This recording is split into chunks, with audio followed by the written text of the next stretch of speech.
Hello and welcome, this is Silverox, and on today's episode we are going to be transforming an older model I made of the StormFlower's papercraft model into a 3D printable model. In this process we are going to be detailing this far more than it would possibly in a paper model, and we are going to be prepping it to be used as a 3D printing STL file. So this is the original model I made for the StormFlowers. This obviously was for a papercraft model, so there's not much detail on this, and all of the edges are incredibly jagged because of that, as well as it being very low polygon count. So what we are going to do is we are going to convert this into a higher detail model and make sure that it can be 3D printed. So the first thing we are going to do is add a subdivision surface modifier to it, and of course because of it, it does pretty much smooth out the entire thing. So what we are going to do, we are going to have to recreate all of the edges on this. So to start off, I'm going to not start off, the next part I'm going to divide this model into several pieces. And the first one I'm going to be working independently is going to be the blade. So having this selected, let me just make sure I have the screencast displayed so you can see what keys I'm pressing. I'm only going to select this with Ctrl L. I'm going to duplicate it. I'm going to go inside and delete it, and as you can see it's still here because this is actually a different model. So I'm going to hide this and delete everything else and bring it back in. So what we are going to do now is select the entire edge right here on the front with Ctrl and left click and right click, Ctrl E, and as edge crease. This is going to make sure that the edges are going to remain sharp even if with the surface subdivision surface modifier. We are going to need to apply this to several other edges, so I'm just going to select edge, go to edge select and selecting only the ones we need. Something I need to do is go into transparency mode, select both sides. Another edge we need, I think those are the only ones, so Ctrl E, edge crease, and that makes sure that these are now more defined than they were before. So now we are going to select this entire middle portion right here, making sure that we have all of the edges selected. Ctrl E, edge crease. As you can see, it's already much more defined than it was before, and it's much smoother than it was when we had the paper model. So that is pretty much what I'm going to be doing to this entire thing, so I'm going to time lapse the rest of the blade.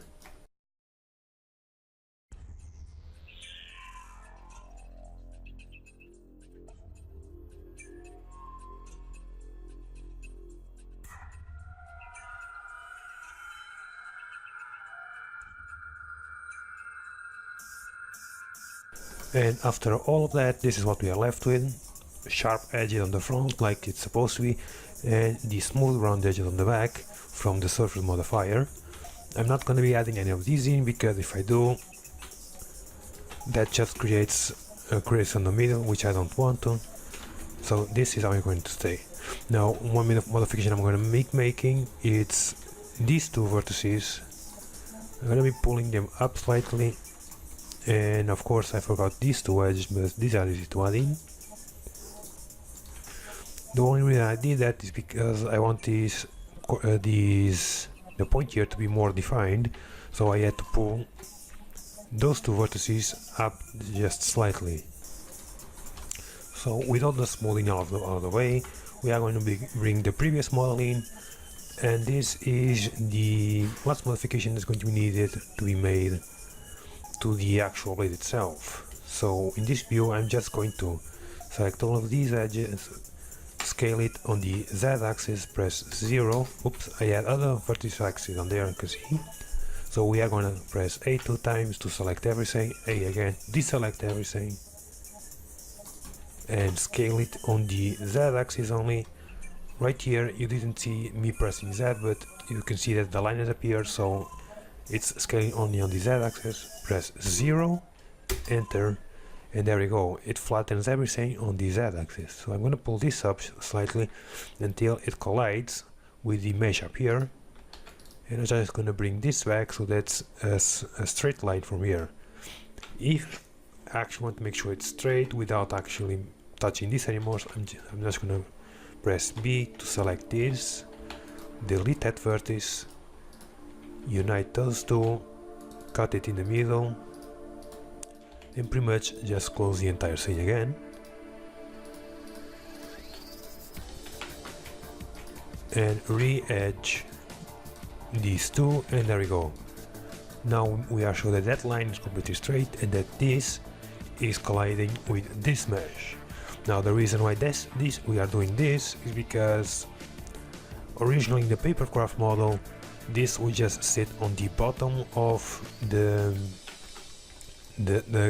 gun itself, and if we 3D print this, it actually is hard to hold everything in place, as I found out in the previous build.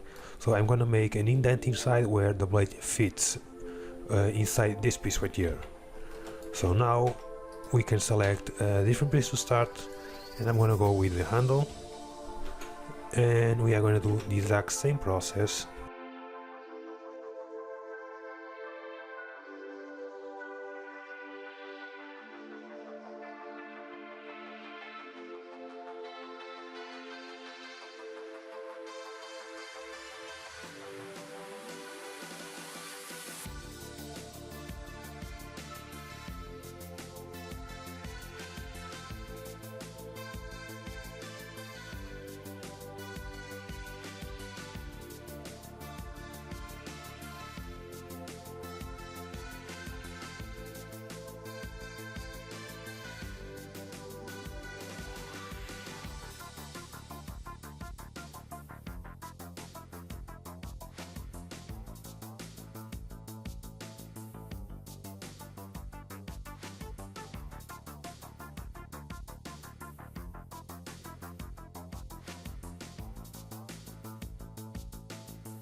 Now with the handle as it is, what I'm going to be doing is I want to create a channel that goes all the way through the handle that's going to support what is going to be the magazine. So I'm just going to be duplicating this as I always do, and I'm going to duplicate it a second time, but this one I'm going to call the cut. The reason for this, I'm going to use as a template to cut a hole all the way to this piece. So I'm just going to select these two. This one, I'm just going to select this edge and push it all the way through like this. There we go. And of course I'm going to be removing the... Now what I'm actually going to be doing, I'm going to be modifying the magazine, so I've just deleted the magazine and I'm keeping this shape because I'm going to be using this as a template for what I'm going to be putting it to. So I'm going to make it much wider than it originally is, also because it looks better, and as you can see it is actually too thick, so I'm going to scale it on the x-axis to shorten it just a bit. As it is too round for what I want to use it for. So I'm just gonna once again crease all of these edges real fast.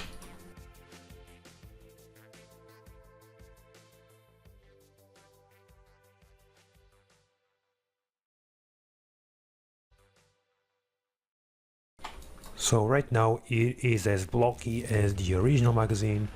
So to alter that, we are just going to be selecting all the vertices here on the front, and I'm gonna be moving them forward just like that. That will add a curve to the front, and that's what I'm gonna be using. So having this selected, we are going to go into the volume modifier right here, and we're gonna select the cut that we made. As you can see, it actually cuts a shape out of our original piece, which we do not want, so we are going to make difference. What this does is creates a hole all the way through, as you can see right here, and that's where our magazine is going to fit. As it stands, this magazine can't be used to go with the other ones with 3D printed because it is incredibly tight, so we are going to duplicate it, call this one mag, add our original one, make sure that the mag is selected, and we are going to be scaling it down just slightly, just enough so that we can see a gap forming all the way through. So I'm going to scale it on the x-axis. This is going to create a bit of a loose fit, but I'm more than okay with that, as long as it goes in without me having to prep it too much. So the magazine is done. We are just gonna shorten this back down to about there, selecting these vertices, pressing G 2 times allows us to scale with the existing edges, so that's what we are going to do. Doing that again. This way we don't distort the form we are creating. Now we just need to add the edges back in, and there we go. Our magazine is completed. Our grip is completed as well, and our blade is also completed. As you can see, on the handle itself, I had to add these. Later on I had to add these flat surfaces. I think you actually saw me doing that after the time lapse. I can't recall right now, because the blade right here needs to get a surface contact, as well as it's going to need a surface contact right there. So now that this is done, we are going to work on this piece right here, and this is actually what's going to solidify the connection between the blade and the handle. So this is going to be the same process. I'm going to be adding edge grids to all of this in the time lapse.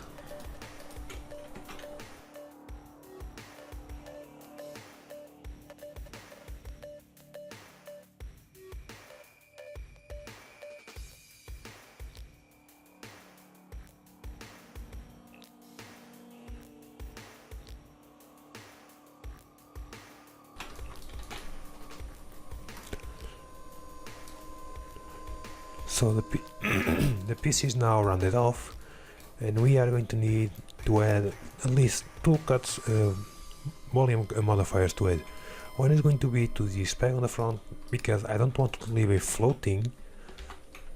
As you can see, the original one, I don't want to leave it floating. I want it to go inside to have a secure mounting surface in there, as well as the one for the blade. So like always, we are just going to duplicate this, and we are gonna call this cut 2. That one. The reason why I'm adding the cuts and leaving them in, because as you can see, I just hid the piece I called cut 1, and the magazine is still there. The reason why I'm doing that is because it's easier for me to later on apply modifiers as I see fit, so that nothing breaks pretty much. So this piece needs to be slightly bigger than our blade,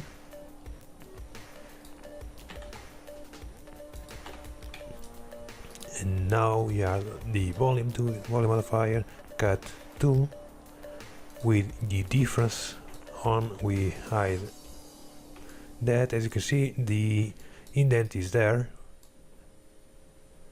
So we need to pull the one we are using to make the cut slightly forward, and as far as width goes, as you can see, there's a gap all around it, so that's perfect for me. So this needs to pull forward, so G to move it on the y-axis, just about there.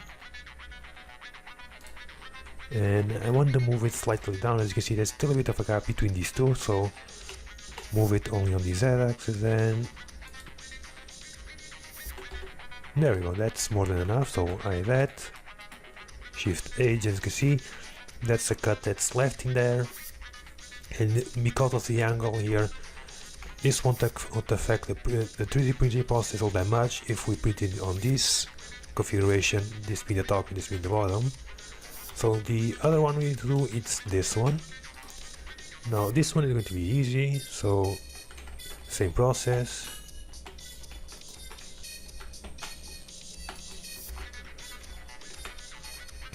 This, of course, we need to only increase the outer edge, the two outer circles, because we still want this to be a circle. Duplicate it again. Name this one, obviously, cut 3. And all we are going to do with this one is just going to front view, expand it just so it's slightly bigger than the original one, and expand it in the y-axis. That makes sure that it goes all the way inside. So now we select this one and we pull it until it's about there. What this is going to do, if I can, and there we go, add another one, and this we select the cut 3 difference, of course, and I actually made it backwards. This one is supposed to be cut 3. Yeah, I accidentally made this one in plane I was supposed to be using, so cut, I'm gonna put 33 so there is no confusion between the meshes. And this one, I'm just gonna call it deck. Since this is a decorative piece, I'm just gonna call it deck, so I that. And here we can select the 33 and rename this back to a 3, and there we go. So as you can see, that's, you can actually barely see the gap in there. So if I go into this view, you can see that this gap is going to be more than enough for me to slot this piece in without any interference. So that one is done. All of the cut-offs, even this is what we are left with. So the next piece I'm going to be working is the hand guards, and the hand guards need to have detail engraved into them, and that we are going to be doing exactly with the same method we have been using for these pieces, and that is the volume modifier. So I just took a liberty of adding the edge creases to it, and what I'm going to do now is I'm going to create a bit of a bump going outwards from this piece. And to do that, since we have the subdivision surface modifier, we can just grab these vertices right here and pull them slightly outward like this. As you can see, it adds that curve to it much better than me actually doing it manually. Something I can do is add another cut right here, and this is just so that the curve actually ends slightly to the top compared to what it did before. Before it was down here, so I just move it upwards, and there we go. This is what we left it. Now the thing is, I'm gonna hide everything. This is a very low resolution picture, so you can see it very well, but there's the image, what seems to be a robot here. So I'm going to be doing that as fast as possible in the time lapse, and then I'm going to be using the volume modifier to directly cut it, and on this one I will just be able to apply it straight from the get-go.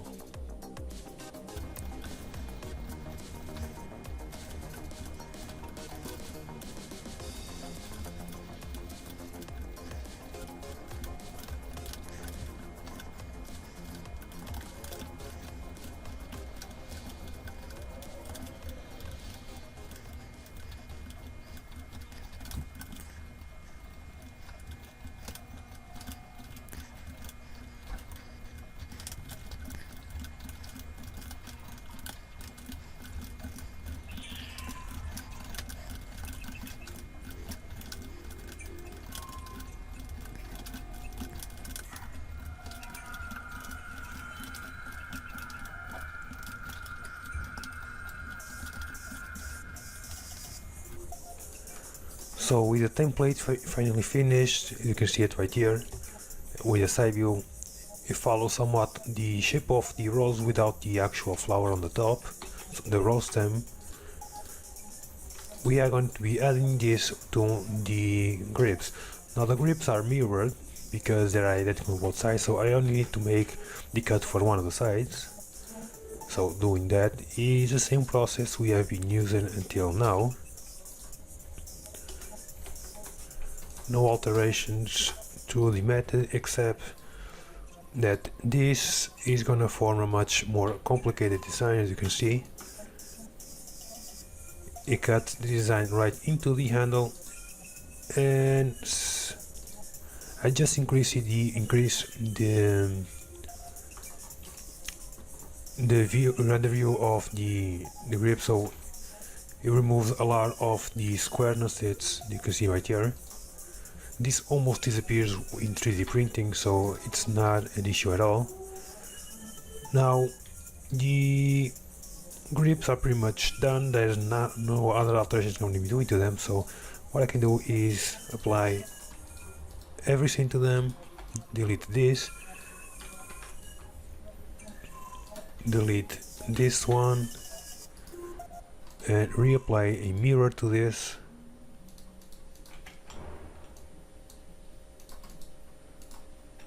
And there you go. The grip section is now done, and we can move on to actually the blade, because I forgot that let me see if I can hide everything. As you can see, there is a design embedded into the blade as well, so I'm going to be doing that really quick. So after I've been repeating the previous mentioned process throughout the remaining pieces, we are left with this. Now I'm just going to be showing you the top slider here, which was the one I did off screen, and I'm going to be showing you the modifications I made to this. Now this one, obviously I added the slots on the sides right here, as well as the designs, but I also added a top slot for the front side, one for the what's supposed to be the barrel, which is just a small extrusion from the front, and nothing else. On the back though, I added this rail right here. As you can see, it's where the backside is going to slide into, and of course I added the details. Now all we are left with is having to export this in a way that each individual piece can be printed. So once again, I'm going to be fast forwarding to this process, and I'm going to be laying down every piece as a flat mesh. Now before you do that, make sure you save this as a different file, so you don't ruin the one you have right here. So I'll be doing that right now.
So the final process before we are ready to print is to export every one of these individual pieces as an STL file. So to do that, what we are going to do is going to select the piece, hide it, and I delete everything else. This is how I usually do it. Don't know if there's actually another way, but for me this is pretty simple. So with only that piece select present in the entire view screen, just export as the STL file and rename it anything you want. So just repeat this process for every single part, and at the end you are going to have a, in this case I'm using Cura, you're going to have a Cura file for that specific part you just exported. Now something you need to take into consideration before I even started messing around with decorating these pieces and prepping them for 3D printing, I actually sized it so that it would be appropriate size to be handled. If I did it without first going to the process of resizing it, it will be incredibly small and you barely will be able to see the parts. So now I'm just gonna export all of these pieces into my STL files.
So once all of that is done, this is what we are going to end up with. Obviously this is just going to be one of the parts necessary. In this one there will be about 14 different files, one of them being the grid panels from the side, which is the only one who has duplicate files inside for the mirror of each side. So about 15 parts for this gun. And of course all you need to do now is actually, if you have an SD card for your 3D printer inserted into the computer, it will save your save to device. Now I won't be able to print this one for now, and that is the reason why I'm making this video, because I am waiting for replacement parts for my printer. So for this month I probably will not be able to make an assembly video for this one, so for that I apologize, but the STL files will be available for you to download for my Patreon. Of course, since the start of the month, this month all my STL files are now set to the $5 Patreon pledge. So if you want this, you will need to go to my Patreon at patreon.com/silverrockscraft. There will be this one as well as many others available for you. So thank you for watching and goodbye.